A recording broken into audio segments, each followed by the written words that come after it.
Afternoon, Mikel. Hello. Arsenal versus Liverpool tomorrow. The reigning champions, they come to your house. What is the mood around the training ground, the coaching staff, the players, yourself? I was very excited. A massive game against obviously the champions of the last Premier League, and we have a point to prove. We're going to have our crowd, our supporters, very early, before 8 o'clock, everybody there, creating an amazing atmosphere, and looking forward to it. Yeah, a big atmosphere expected at the Emirates, as you said. It sounds like there's planned for a big stadium mural when the players come out of the tunnel. How much are you calling on your supporters to deliver a result for you tonight? They've been unbelievable again this season, and it makes such a difference. We become a different team. The level of energy, commitment, confidence, desire that we can show in every action is transmitted by them, and we need them tomorrow in every ball. Yeah, can I ask a bit of team news? Ricardo Calafiori and Christian Mosquera, they are out against Bournemouth. Are they close to being back?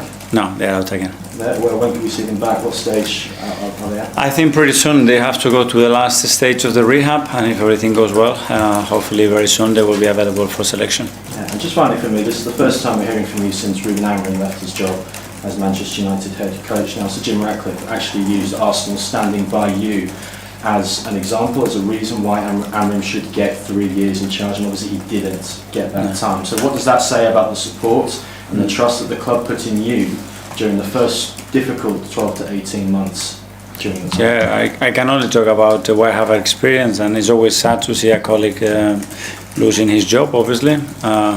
We know where we are, and yeah, I think you need support from ownership, and support from your staff, from players.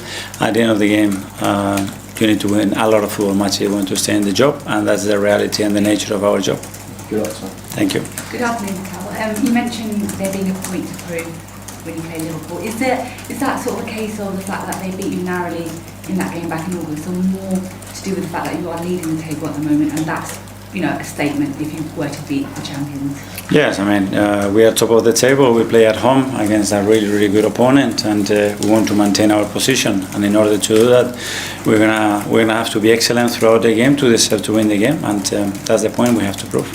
Arne Slot said this morning that he feels that this is the best Arsenal side that there has been in the last couple of years. It seems like an obvious question because you are leading the league by 6 points, but do you feel this is the best Arsenal team that you've assembled and developed, and if so, what makes this team so special? I don't know. I don't like really comparing, and I think every week the team is different because the players available are different, the position is different. So, yeah, maintain a lot of the great things that the team is doing, the individuals are doing, and consistency is going to be the key to that. And we know the difficulty of every game, and we are approaching that with a lot of excitement, understanding where we are, and with a huge desire that we have to achieve what we want to do in May. They're on a 9-game unbeaten run, Liverpool. Obviously, they had that good start to the season where they were winning games, but quite narrowly in a lot of the matches. Obviously, they are unbeaten, but perhaps they're not playing their best football. So how do you view the Liverpool side that you're going to be taking on tomorrow? Well, the margins, I think, for all of us are very small. We always talk about that, and they have a great manager. They have a sensational structure, understanding what they have to do in relation to the players that they select tomorrow in the lineup. They can play in different ways because at the end those will make them a little bit different and more specific to what we can expect tomorrow, and we have to be conscious of that and then focus on what we have to do. Alex BBC. Hi. Can I just ask about Kai Havertz? He was on the bench against Aston Villa, but then not against Bournemouth. How is he getting on with his rehab and return to play? Yeah, we are monitoring. Obviously, his load has been out for a long time for 2 different reasons, and he's very close. He trained this morning again, and hopefully we're going to have him available and the best version of Kai very soon. You had good wins in matches against Newcastle away from home, West Ham at home, and Brighton as well. Teams you dropped points against last season. Drew against Liverpool at home, a game you probably should have won last season as well. Is it another chance to show the progression you've made this campaign? Yes, at the end we want to win every game, and the most important one is obviously tomorrow's, and we know what we have to do to beat them, and now we have to prove it on the pitch. Stephen from Arsenal. Hi Mikel. Leandro Trossard was voted Player of the Month for December recently. What's kind of been behind his fantastic form lately? Well, first of all, I think his level of understanding and consistency. He's got ability, but the level of consistency he's showing this season in particular, I think has been exceptional. I think he's really clicking with the team in every aspect of the game, and is a player that provides something different to what we have. And you've spoken about the role that supporters will play tomorrow. What's that actually like when you've got such a huge crowd right behind you? Can you remember from your playing days what it actually feels like? There's nothing like it. I mean, you become a different player. Your emotional status is better, your energy level is better, your confidence is better.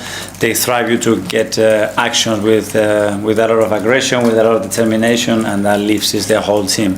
So that's what we have to provide tomorrow. Matt, Evening Standard. Hi, Mikel. Hi. Considering how good Liverpool were last season and the signings they made in the summer, did you expect them to be your sort of main rivals in the title race? Well, yeah, but obviously that's on paper. But I still think that they are running a superb team, and what they've done as well. And you have to understand as well the context that they had with certain injuries and the difficulty of the league for all of us. But my opinion hasn't changed about them. And after that Anfield match, there was sort of a lot of talk about whether the team were too cautious to compete with Liverpool. Were you confident you'd always sort of prove that wrong over the course of the season? I don't know. We always prepare the games to beat them in the best possible manner, in the way that we believe is going to give us the best chance to do that. Hi, Mikel. Hi. Right at the start of this press conference, you just said you feel like there's a point to prove. So I was just wondering what that point is in your head. We can go again and again. I mean, every week we have a point to prove. We had it a few days ago against Bournemouth after a great win against Villa, and it's going to continue like that till May. And we know that because once we are in the position that we are in, we want to maintain and extend the lead that we have. And in order to do that, our level of determination and desire has to be with that mindset. In terms of maintaining that through, I guess, weeks where you're playing every 3 days, how do you keep, I guess, everyone, not just players but staff, on that kind of goal, if that makes sense? Well, we all want it that much that that's what is driving everybody, and that's the superb quality that we have within the club, staff and players especially, because we know what it's going to take to achieve what we want. And this is maybe a bit of a random one, but I noticed that Martin Zubimendi, Martin Odegaard and Declan Rice were all born within 2 months of each other. Mm-hmm. And I was wondering, with those three, when they play, they all seem to gel quite well. And I was wondering if their ages have So any... they started to connect Yeah. since their birth, yeah? But how you see Let me investigate about that, and I can come back to you in a few weeks. Yeah, but how do you see them, I guess, as a trio, both on and on? And off, sorry. It's a great point. So maybe it's something that we have to think about. It's very clear and obvious that they click, they understand each other really well, they complement each other exceptionally well, and that's something that we believe that we could achieve before we brought them together, and now they are doing it. James, you again? Mikel, Amorim and Maresca, they both left their jobs after speaking about the sort of frustrations with the head coach model. You were hired here, obviously, as head coach, and then you became manager. And I know every club's different, but for you, what difference did that make going from head coach to manager? Well, it was different at the time when they proposed to change their role and what they thought about in the areas that I could help probably more than probably they expected at the beginning. But at the end, it's about the relationships and the people, because and we have formed great teams with very different qualities, and some that have been more on certain things. And when there is somebody that is much better than me on that, I let him do it. So for me, the title doesn't really reflect the daily, probably the way we operate daily. I think is more important the people, and then the morale within that people to really understand that, okay, let's give each other the things that it can master and make us much better, and the rest we just support that idea. That's it. Because it must have been a confidence boost for you, though, obviously in your first managerial role, to be given that extra responsibility. Yeah, because I didn't demand it, we didn't ask for it, and they believe it was the right thing to do. But again, since there, because we have to work with different people, with the changes that we had in recent years, I think when you have a leader, which is ownership, in this case Stan and George that is very close to that, with very clear alignment to all of us, what he wants to do, how he wants to achieve it, that creates that space for everybody. I think it's very easy to work like this. James, CBS. I know it's been mentioned already, but going back to that game at Anfield, it felt like the reaction at the time was so immediate and visceral in terms of your perceived style. Have you looked back on that game and what did you sort of take away from it, and what do you think maybe the broader conversation got wrong?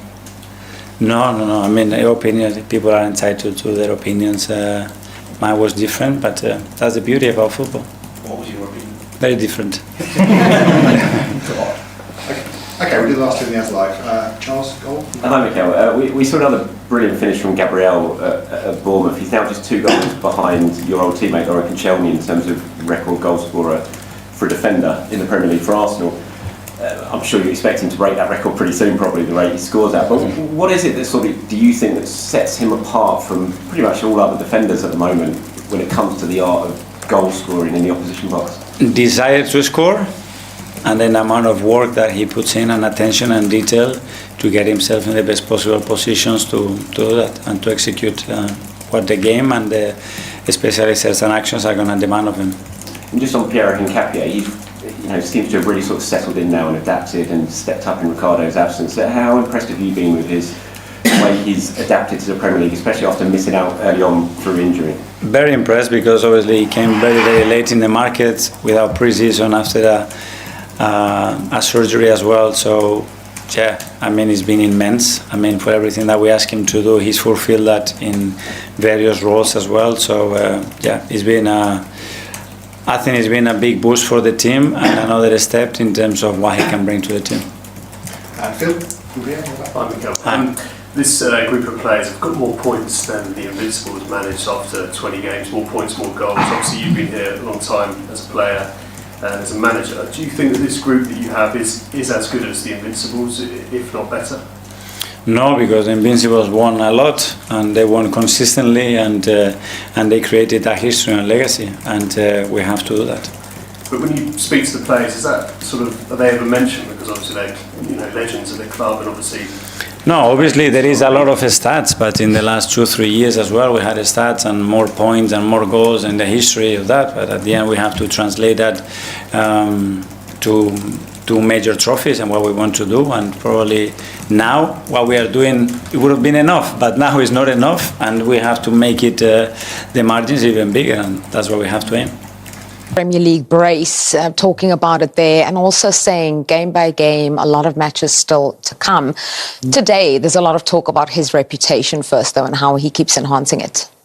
Oh, without a doubt. And what sensible interview as well after the game. You know, he scored 2 goals. He could have got carried away, but no, he keeps everything on. It's all about the team, and he's a team player. Every manager probably in the world would have him in his team. He's so consistent. He can play numerous positions, and a great example for children coming through, wanting to play, wanting to be professional footballers. What a great example he is. Terrific player. He always was at West Ham, and you just felt with his move to Arsenal he was going to grow as a player. Now he's playing in England. He's a shoe-in for England as well. Just going to get better and better, this lad, and a really good professional. Yeah, pleasure. So I've worked with him international stage. So yeah, he's a credit to the profession. Loves the profession, takes it so serious. But I doesn't think he gets enough credit as a footballer, because technically he's outstanding. We've seen that in numerous games, and again, his ability to recognise pretty much every situation and what it needs and what it's called for. And here, as soon as it falls, he recognises who's in possession, where he needs to be, and then the composure he showed in front of goal. And Declan Rice is a credit to Arsenal and England. Critical goals as well, with the game at 1-1 at that stage. And then, you know, in the end, they did need that second goal from him, because it's the one that won the game ultimately. Well, they did. And for Arsenal, he plays in this sort of forward position. They've got a different player, whoever it may be, in the deeper position. They allow him to get in and around the penalty area and in the box, like he's got these 2 goals, for example. The interesting thing for me is he's such a good player. He's going to play for England in the World Cup. Is he going to play in that position? I don't think so, because we've got loads of really talented number 10s that I think Tuchel will play. So I think we're going to have to see him play a little bit deeper in an England shirt, but he can play there or he can play in different positions and still be able to to affect the game in a positive way. So it's a lovely, thing to have for any manager. But for Arsenal at the moment, he's loving the fact that he's been released and he's getting into the box or in and around the D where he's going to get his goals. And he's certainly one of the leaders in that team. So too is Gabriel Magalhaes.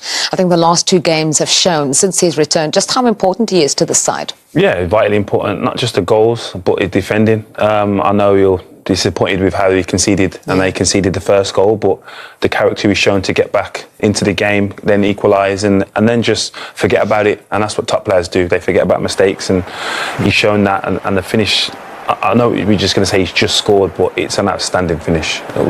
You would see strikers with not this much composure and ability, because he can easily slash at that. He can go left, right. There's not much of the goal to actually aim at, but Glenn, you can speak on that technique. That is a great finish. It fell on his favoured left foot, but that was all about the mental, staying calm. He'd given a goal away, and you could panic. You could be so desperate to make up for that mistake that you make a pig's ear of that technique. He didn't. He kept a cool, calm head, and he finished. I've never met the guy. I've never had a spoke, but he's a winner. You can tell he's a winner. If you're playing tiddlywinks, he would want to beat you, and he's got that attitude. And I think he's a fantastic.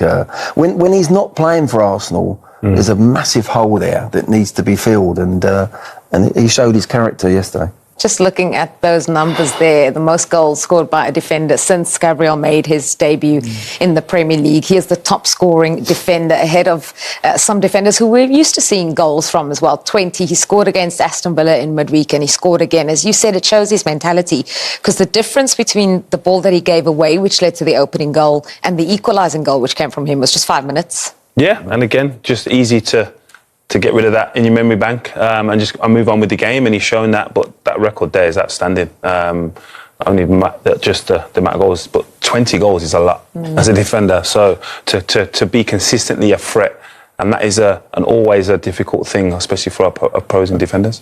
There's a few strikers might would like that amount of goals. But no, he's a threat from set plays. We know that. It always seems to land on his head, doesn't it? But he's shown there with the technique of that goal that he's got good feet as well. So another victory for Arsenal then, and it means that they are 6 points clear ahead of Manchester City, who dropped points today, and Aston Villa, who got back to winning ways after losing at the Emirates. You said something very interesting, that it was a very sensible interview from Declan Rice, but there has been a lot more of a subdued nature, especially around wins like this, compared to perhaps last season when they were criticised for over-celebrating. And there's definitely a sense of they've been here, they know what it's going to take. They're just game by game seems to be coming up in every post-match interview. Yeah, I think that's what they've learned. In life, you learn things, and if they've come close season after season, and you've got to learn from that. And I think that's the thing, take every game as it comes. It's an old cliche in football, but I think they've learned a hard lesson that way, to say, look, it's all about them 3 points that are available. We're not worrying about City, we're not worrying about anyone else, and that takes the pressure off you a little bit. And I think that's what they've got to do, because, they might have had a different head-on. The mindset was different in those seasons, and I think they've learned. And the new players that have come, Eza, for instance, has come and he's saying, hey, listen, we've learned to keep this. He scored a hat-trick the other week, didn't he? And his interview was very low-key. It's all about the team. The team comes first. And that's why you think, they're going to go very, very close, if not win it this year. Do you share that sentiment as well, just hearing some of the post-match and the way they've been speaking this season compared to perhaps seasons before? Yeah, definitely. They seemed more assured of where they are as a team, as a club. And they're building momentum and building a lot more confidence within the group, and they've added to that. Eze is one of them. But they have a lot more belief as a team now, as a squad. Like they've suffered injuries in positions that we've all questioned and thought that it would derail them. It hasn't. So that just breeds confidence. And when you're part of a group and you all believe in each other, then it only can lead to positive things, and they're doing that, and they're not getting carried away, because they've been in this situation before where the outcome hasn't been winning the league, and you learn from them. I think also they've got a real key player coming back in Havertz. Havertz. I think Havertz will have a big say in that running. He'll be fit, he'll be 100% fit, and he'll be used. Yeah, they'll need to recycle, because obviously the Champions League will have if they get knocked out of the Champions League, I'd have them winning the Premier League. I really would. But they'll want to go all the way. You don't see that could potentially derail them. I think because when everything's going so well, the first thing that doesn't go well, it could have a knock-on effect in other competitions. Yeah, they'll want to go all the way, and momentum is a big thing, and confidence. But I think it will take a lot out of them if they go all the way to the final, if you like, and lose. They'd have probably looked back and gone, oh, if we'd have got knocked out in the quarter-final, we wouldn't have, the rails wouldn't have come off. So it's a chicken and the egg. As a footballer and a club, you want to do well in every game. But I think if they were to get knocked out, I don't think that would hurt. I think it would give them that real emphasis, that energy to say, right, we haven't got a midweek game here, a big Champions League game. We can now really dissect how we're going to play at the weekend. And that I think would get them over the line. I really do. You may have to move on, but maybe just a yes or no answer here then. Havertz ahead of Gyökeres for you? Yes, without a doubt. Okay, well, from goal scorers to goals then, and this one perhaps goal of the season. Title race, and it's Arsenal who hold the clear advantage. They are 6 points clear of Manchester City, right? But Darry, you've always said you think Manchester City will still win the league. With it being 6 points now, do you still think that? Am I having a wobble, you're asking? Don't like the injuries at the back for City. I'm watching Arsenal more and more thinking... Okay, back to transfer. They look like champions the way they're winning, even when they're not playing well. But I still back City. Arsenal, they have had injuries. Yeah. They've dealt with them. I'm really impressed with how they've dealt with it. The squad. Brilliant squad. But Manchester City having injuries, and it's like, well, that's an excuse. No, I'm not making an excuse for Man City at all. I forget all injuries. Every club has injuries. Do you know what I mean? I think it's the worst thing you can do. You've got an academy, you've got a squad. I hate seeing managers don't put enough subs on their bench to make a point. When you've got a multi-million-pound academy, it's such an insult to a football club academy and their coaches when managers act like spoiled little kids. But back to the point about the title race. Ask me this again in March. Like I've always said, and I stand by this, if Man City are 5-6 points off Arsenal with 6-7 games to go, I will take the GOAT every day of the week over a manager who's yet to win a league title. Especially when Manchester City have still got to play Arsenal at Manchester City. Absolutely. And if Liverpool cause a shock, and it will be a shock. Back to transfer talk. Right, let's talk Manchester United, shall we? A dramatic day at Old Trafford yesterday. The club parting company with their head coach Ruben Amorim, with Darren Fletcher stepping in on an interim basis. So pressure on Chris Reilly, Darren Fletcher in the dugout at Turf Moor. He could do a fantastic job. They might be in the same scenario as they were with Ole Gunnar Solskjaer. Give it Ole to the end of the season, and there'll be all this call and this clamour.